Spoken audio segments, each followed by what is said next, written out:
Europe is losing its faith in President Joe Biden after feeling betrayed by the U.S. leader's decision to withdraw his troops from Afghanistan. Senior politicians from across the continent have suddenly found themselves doubting the leader of the free world as a foreign policy guru.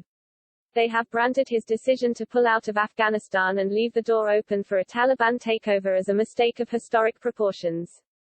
Norbert Röttgen, chairman of the German parliament's powerful Foreign Affairs Committee, said, "I say this with a heavy heart and with horror over what is happening, but the early withdrawal was a serious and far-reaching miscalculation by the current administration. This does fundamental damage to the political and moral credibility of the West." Mr. Röttgen, a member of Angela Merkel's Christian Democrats, has known President Biden for years and was considered one of his most ardent supporters in Europe. His criticism has started to filter through to the government in Berlin.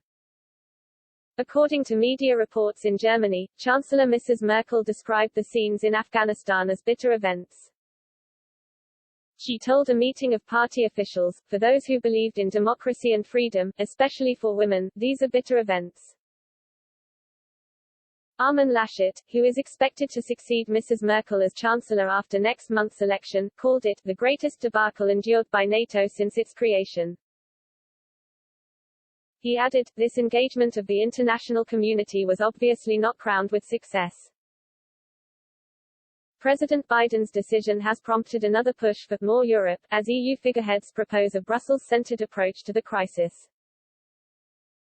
Many governments are fearful that Taliban rule of Afghanistan will lead to a repeat of the migrant crises witnessed in 2015 and 2016, when almost 1 million refugees arrived in Europe from the Middle East and Africa. Rudiger Lenz, the former head of the Aspen Institute in Berlin, told the Politico website, "Naturally this has damaged American credibility, along with that of the intelligence services and of the military. One can only hope that the damage to America's foreign policy leadership can be quickly contained." French President Emmanuel Macron has been one of the most vocal EU leaders in calling for the bloc to be less dependent on Washington and develop itself as a foreign policy power. In a televised address last night, he called for a European plan to protect ourselves against major irregular migratory flows. Mr. Macron said, "We must anticipate and protect ourselves against major irregular migratory flows that would endanger those who use them and feed trafficking of all kinds. Europe alone cannot bear the consequences of the current situation." While many Europeans expressed doubt over President Biden's decision, the U.S. leader interrupted his summer break to defend his withdrawal from Afghanistan. Instead he blamed the rapid advance of the Taliban on the Afghan government. In his first public comments since the terrorist group seized control of Kabul, President Biden said, "Our mission in Afghanistan was never supposed to have been nation-building. It was never supposed to be creating a unified, centralized democracy.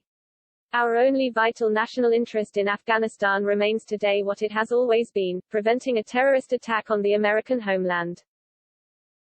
Former President Donald Trump and his allies joined the criticism of the current White House administration.